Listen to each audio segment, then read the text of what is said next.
A liturgia hoje começa falando de São Paulo, né? O doutor dos gentios, escolhido por Cristo para levar o Evangelho, levar a palavra de Deus aos pagãos. E essa palavra que produziu fruto em Paulo, produz fruto agora entre os gentios. E tudo começou com um encontro de São Paulo com Jesus, quando Saulo, assim era o seu nome, ia a Damasco para trazer presos os cristãos. E ao chegar perto de Damasco, Jesus lhe aparece e diz: Saulo, Saulo, por que me persegues? A partir daí, a vida de Saulo muda, e esse encontro com Cristo ressuscitado e glorioso, mas um Cristo perseguido também por ele, fez com que Saulo mudasse de vida. Foi o encontro com a pessoa de Jesus Cristo que mudou a vida de Saulo, que depois passa a se chamar Paulo, o grande pregador do Evangelho. Quero que o meu nome seja conhecido entre as nações. Era esse o plano de Deus, e assim Saulo atendeu.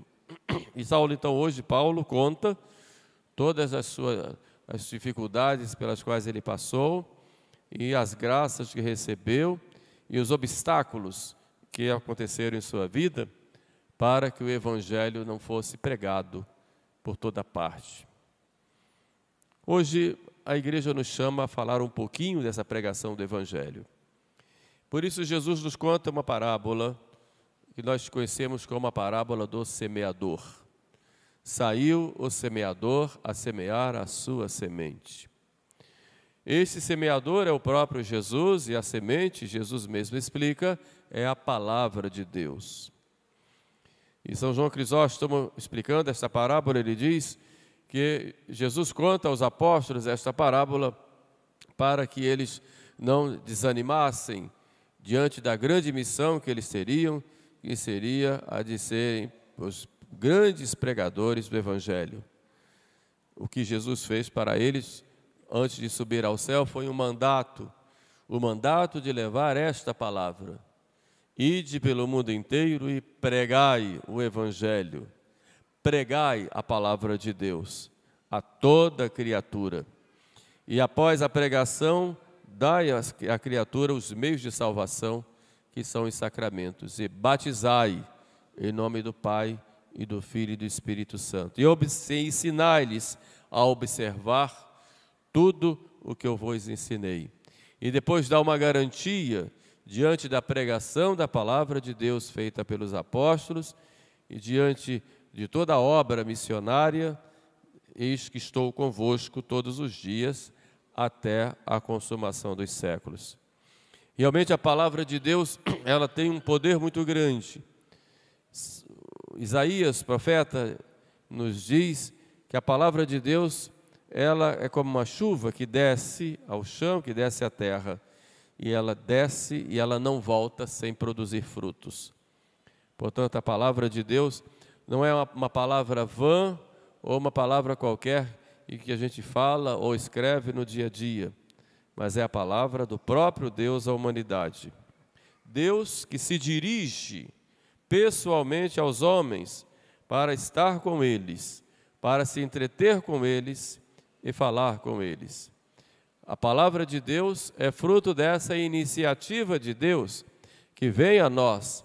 Primeiro veio através dos patriarcas, temos lá como patriarcas conhecidos nossos Abraão, Isaque, Jacó. Depois veio pelos profetas, vários profetas, os grandes profetas, Elias, Isaías, Jeremias, Ezequiel, e depois os profetas menores. Temos o Daniel, e depois temos o profeta rei Davi, e tantos outros profetas que vieram, até o profeta maior, que faz a junção do Antigo e Novo Testamento, que é João Batista, maior homem nascido de mulher, como diz Jesus, até Deus se revelar através do seu próprio Filho. Jesus é a grande revelação do Pai. É a palavra que se faz carne. É o verbo, como diz São João, que se fez carne. Então, tudo isto é obra do grande amor de Deus, que se dirige a nós para estar conosco, para conversar conosco, para falar conosco e também para nos ouvir. São Gregório Magno diz que a Sagrada Escritura é a grande carta escrita por Deus à humanidade, a grande obra sua, da sua criação. Essa carta é a Sagrada Escritura. E Deus vai revelando e vai escrevendo aos poucos da história humana, até a plenitude da plenitude dos tempos, mandar o seu próprio Filho para nos falar. E aí vemos o Filho nos falando no Evangelho, depois o Filho nos falando através da Igreja. Santo Ambrósio nos diz que a palavra de Deus é a substância vital para a nossa alma. É interessante isso, é vital, a substância que dá vida à nossa alma. Palavra de Santo Ambrósio, porque a palavra de Deus nos alimenta, nos apacenta e nos governa. Nos alimenta porque nós temos sede desta palavra. E é tão importante esta palavra que Cristo, repreendendo o diabo, diz: nem só de pão vive o homem, mas de toda palavra que sai da boca de Deus. A importância da palavra. Isso que nos alimenta, né? Nós temos sede e fome da palavra de Deus. E essa palavra que nos sacia, que nos tira as escamas dos olhos e que nos mostra exatamente quem nós somos e quem Deus é e que nos completa. E esta palavra, também dizendo Santo Ambrósio, que nos apacenta, ou seja, que nos protege, que nos conduz, que cuida de nós. E essa palavra de Deus que nos governa. Como diz Davi, é lâmpada para os meus pés e luz para o meu caminho. Por isso diz um outro Santo Padre que a palavra de Deus é a fonte pura da vida espiritual. Então, a fonte está ali, na palavra de Deus. E Santa Teresinha, falando da palavra de Deus, diz: na palavra de Deus eu encontro tudo o que é necessário para a minha pobre alma. E Santa Teresinha conhecia bem a palavra de Deus, sabia manusear bem a Sagrada Escritura, e quantos conselhos Santa Teresinha nos dá, e dá também a si própria, né, fundamentada na palavra de Deus. Por isso nós temos um dever por motivo até de sobrevivência, e depois por motivo de crescimento espiritual e de santificação, de termos um contato íntimo e direto com esta palavra. E o primeiro contato que nós temos com a palavra de Deus é através da igreja. Quando ouvimos uma pregação, por exemplo, por isso a igreja, na sua liturgia, desde o início, procurou que os fiéis, antes da liturgia eucarística, ou seja, antes do momento principal da missa, que é a consagração, e depois, evidentemente, a comunhão, que os fiéis antes se alimentassem da palavra de Deus. Então, toda a liturgia, por mais antiga que seja, ela tem como início um culto a essa palavra, e um cuidado com essa palavra. Então, a igreja alimenta, né, com as leituras, uma primeira leitura, uma segunda leitura, uma homilia.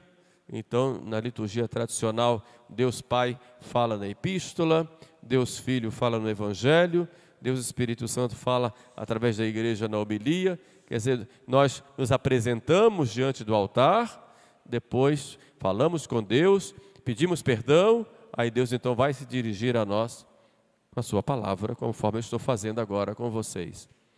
Mas é preciso que, ao falar a palavra de Deus, eu seja apenas o mensageiro dessa palavra. Não o fazedor da palavra, porque a palavra não é minha, é de Deus. Então a igreja que é guiada por Deus e conduzida por Deus tem essa missão de guardar a palavra e de pregar essa palavra. Por isso a igreja, ela é conduzida pelo Espírito Santo, que tira da palavra de Deus coisas novas e coisas velhas e ensina, e mostra, e atualiza, não a palavra, mas a sua aplicação. Assim faz a igreja. Por isso a igreja ela tem o que nós chamamos de magistério, que é esse ensinamento que a igreja traz desde a era apostólica até os dias de hoje, um ensinamento que vem de modo homogêneo, corrente, que não muda. Então não é a opinião do padre. Se eu chego aqui e dou para vocês a minha opinião na pregação da palavra de Deus, essa minha opinião não interessa, essa minha opinião não vai saciar a sede que vocês têm da palavra de Deus. Mas se eu aqui disser só uma frase, que não é minha, mas que é de Deus, essa frase já vai saciar o coração de vocês. Por isso se enganam os colegas do sacerdócio, que no altar, que usam do altar para implantarem ideologias, muitas vezes contrárias à própria palavra de Deus, ou para implantar sistemas seus, até teológicos, julgando até com reta intenção, Deus o julgue, mas se não é a palavra de Deus, se é apenas uma interpretação sua, do seu modo, mas que não está em comunhão com o magistério da igreja, esta palavra pode ser muito bonita, pode agradar aos ouvidos, pode levar a aplausos, porém nunca vai saciar a sede e a fome que os fiéis têm da palavra de Deus. Nunca. Porque a palavra de Deus ela tem vida. E ela ilumina, e ela corrige, e ela vai de encontro aos anseios que cada ser humano tem de Deus. É um encontro com essa palavra. E a palavra então vai pela pregação da igreja. Vai também pela catequese, os catecismos aprovados pela igreja são essa palavra de Deus expressa de modo didático. Também vai pela liturgia, conforme nós falamos há pouco, né? Em cada Santa Missa, por exemplo, né? A palavra de Deus vai pelos gestos litúrgicos também, e a palavra de Deus vem pela Sagrada Escritura, em que nós pessoalmente abrimos e vamos ler e ter o contato com essa palavra. Daí a importância de nós valorizarmos esta palavra em comunhão com a igreja e acolher essa palavra.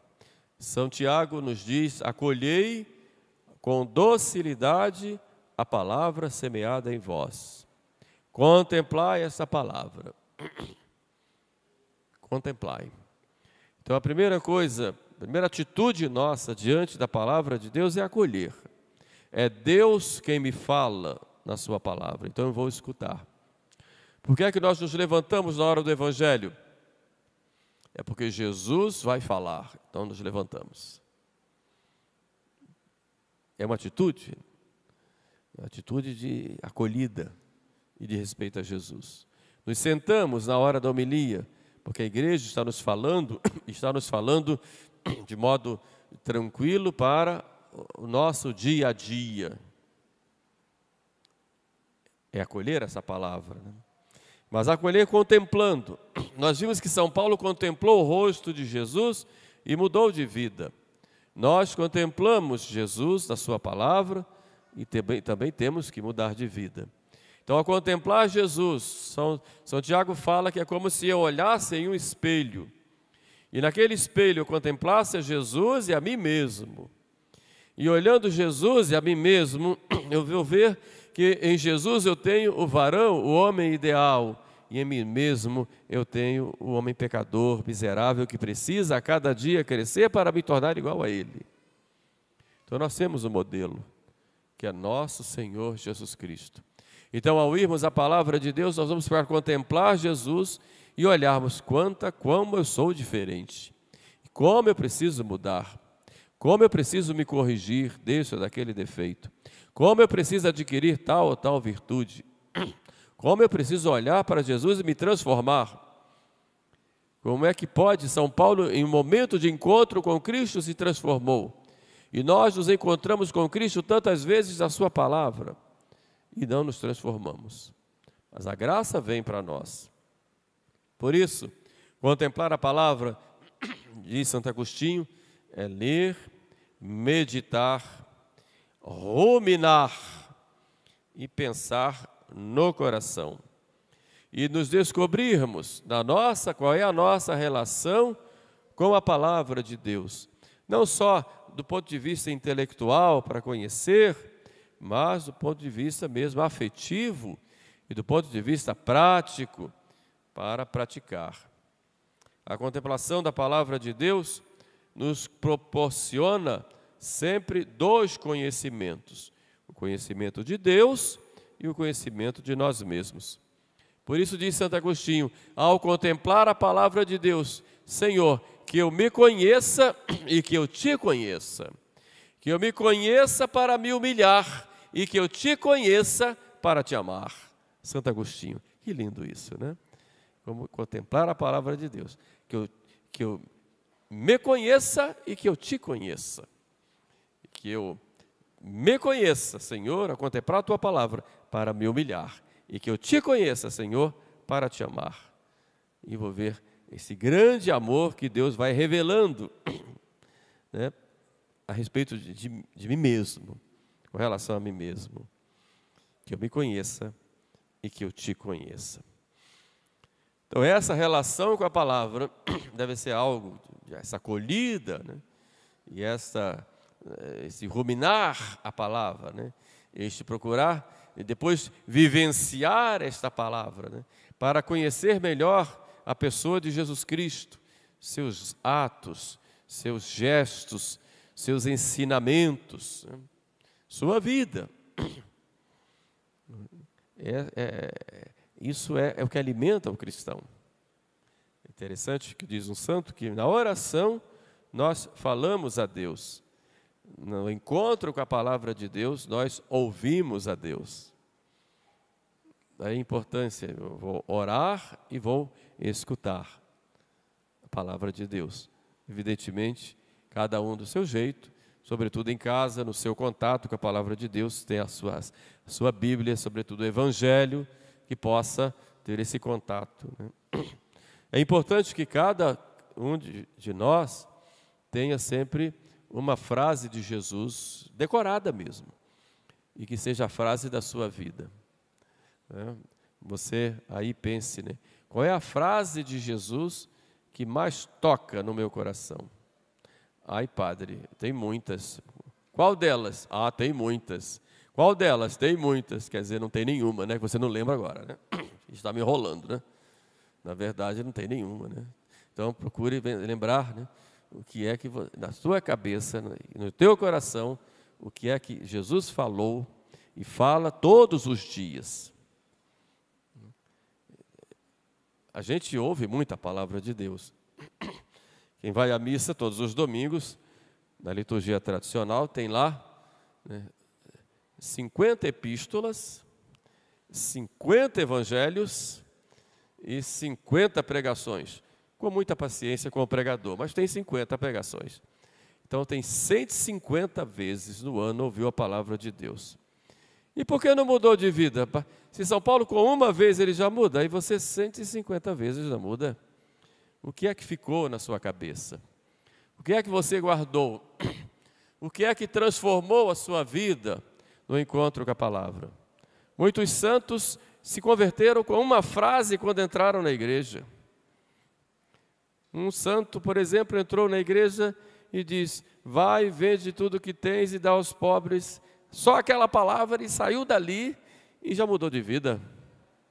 Um outro que tinha muitos projetos na sua vida, projetos de crescimento profissional, um grande santo, muito inteligente, mudou a sua vida ao ouvir uma frase de Jesus que diz de que adianta o homem ganhar o mundo inteiro e perder a sua alma. E esse homem, esse grande estudante e grande profissional da educação, deixou tudo, a universidade, deixou tudo, entrou na companhia de Jesus e se tornou o grande São Francisco Xavier, por uma frase, por uma palavra. E nós ouvimos tantas, e não muda. Não mudamos, e nós não mudamos. É interessante, né? Uma certa vez, um navio estava para afundar, e o comandante disse, olha, vai afundar, vai morrer todo mundo. Então vamos fazer algum ato religioso aqui, vocês aí vão fazer alguma coisa, que nós vamos morrer. Aí um senhor levantou, eu sou católico, eu fui católico, eu fui à missa, então tá bom, só tem você aqui religioso, vamos fazer alguma coisa. Faça algum ato religioso aí que você aprendeu na sua igreja, porque nós vamos morrer. Ele tirou o chapéu e começou a fazer a coleta. A única coisa que ele lembrou foi disso. Meu Deus do céu. E nós, tantas coisas ouvimos na igreja. E por que a palavra não faz efeito em nós? Por isso Jesus conta essa parábola. Primeiro, pelas grandes distrações que nós temos. Porém, a pessoa distraída acolhe com muito entusiasmo a palavra de Deus, mas ela não deita raízes. Eu tenho tantas coisas na minha cabeça que eu não me aprofundo em nada. Sou distraído. Vivo nas nuvens. Nas nuvens. Sou distraído. Outro é inconstante. Acolhe a palavra de Deus, mas isso mesmo, o padre está certo, a igreja está certa. A palavra de Deus está muito clara aqui. Ótimo, sabe falar com todo mundo, só que não tem constância. Qualquer coisa que aparece diferente, já deixa aquilo ali e vai para outra. E cuida da palavra de Deus como cuida lá de outras e outras coisas que aparecem pelo meio do caminho. Sai da igreja com muito entusiasmo e chega aí fora, se esquece de tudo. Outros, por causa de suas paixões desordenadas, ouvem a palavra de Deus e dizem, é isso mesmo, eu vou mudar de vida, eu tenho que mudar de vida, mas chega lá fora, a paixão é mais forte. Mas para eu mudar de vida tem que deixar aquela pessoa, tem que deixar aquela amizade, tem que deixar aquele costume, tenho que me cuidar de tal ponto. Isso eu não consigo. Então a palavra de Deus termina não dando frutos. Ela vem, mas não dá frutos. A palavra de Deus é como a chuva, diz Santo Agostinho. Ela cai num terreno fértil e cai nos espinhos. No terreno fértil ela dá frutos, e nos espinhos ela dá material, combustível para o fogo. Assim é a palavra de Deus. Está sendo terra fértil em nós, dando frutos, ou está sendo oportunidade de combustível, de fabricarmos em nós combustíveis para o fogo eterno. E para concluir, vou dar para vocês um método de encontro com essa palavra que vocês podem fazer todos os dias, que alguns conhecem como Lectio Divina. O nome correto é Lectio e não Lectio. Lectio. T, mas de tonga em latim se lê si. Gracia plena. Lectio Divina. Leitura divina. E é um método muito antigo e que consiste em quatro passos. Primeiro, você em casa, no momento lá determinado, tranquilo, pegue a sua Sagrada Escritura. Pegue lá, sobretudo o Evangelho, ou uma das cartas. Eu aconselho sempre o Novo Testamento. É mais fácil e mais simples. Podem ler o Antigo, mas não é para estudar, é para ter o contato com a palavra. Nós temos duas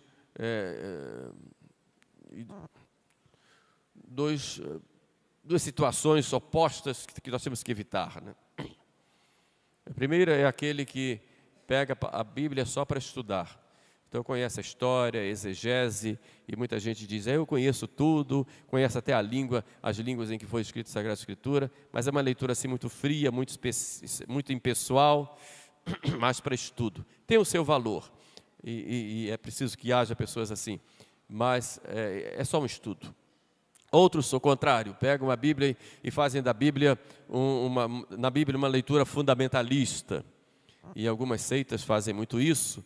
E isso tem também alguns da Igreja Católica que tem essa tendência de fazer uma leitura fundamentalista. Então, quando pega lá, Deus proibiu fazer imagens de esculturas e pinturas, etc. Não adorareis tais ídolos. Então, numa leitura fundamentalista, você logo vai dizer que os católicos são idólatras.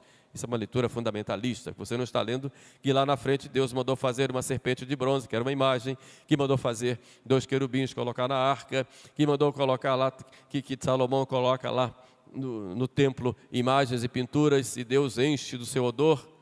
Mas uma leitura fundamentalista, você lê tudo ao pé da letra. Como lê também que Abraão teve 4 mulheres, como lê também que Deus mandou matar milhares. E você vai naquela leitura fundamentalista, você começa a dar interpretações, são coisas reais que tem lá, mas dá uma interpretação ao pé da letra. São dois opostos. Não é nesse sentido que eu digo para ler a palavra de Deus, mas pegue o texto, escolha lá um trecho pequeno e leia.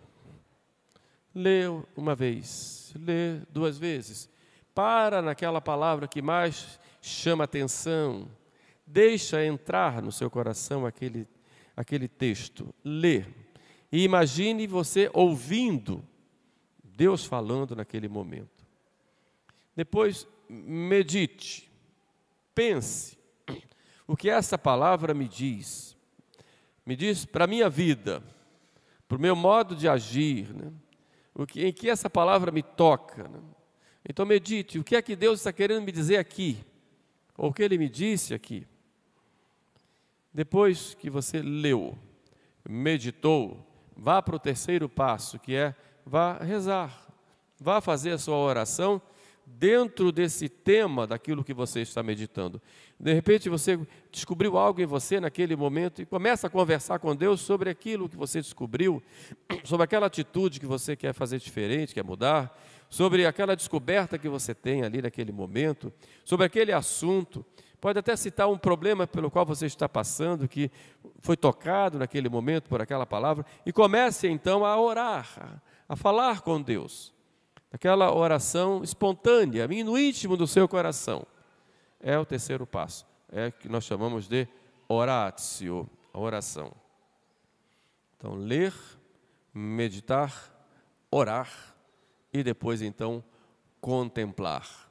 Aí depois você para a oração e fica quietinho, contemplando ali aquele momento. Contemplando Deus, pode ser contemplar uma cena bíblica, pode ser contemplar aquela nova atitude que você vai tomar, mas sem palavras, só contemple. Como a mãe que olha o filho e contempla. Como alguém que ama outra pessoa e sem palavras só olha. É assim, o contemplar.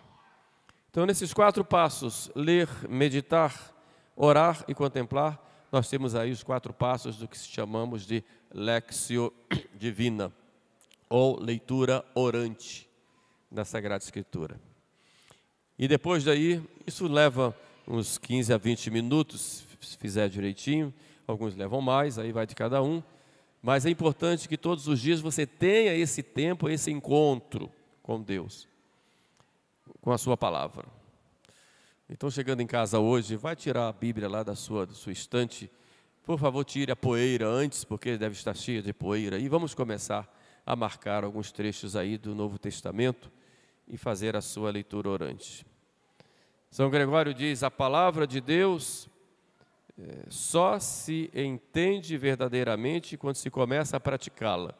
Então, depois dessa leitura orante, vá à prática. A partir de agora, o que é que eu vou fazer na minha vida? Pensamos, pois, a Nossa Senhora, nossa mãe, que é um exemplo daquela que ouviu a palavra de Deus e colocou em prática. Pensamos a ela que tenhamos em nosso coração aquele mesmo sentimento que ela teve quando disse ao anjo, eis aqui a serva do Senhor, faça-se em mim segundo a vossa palavra.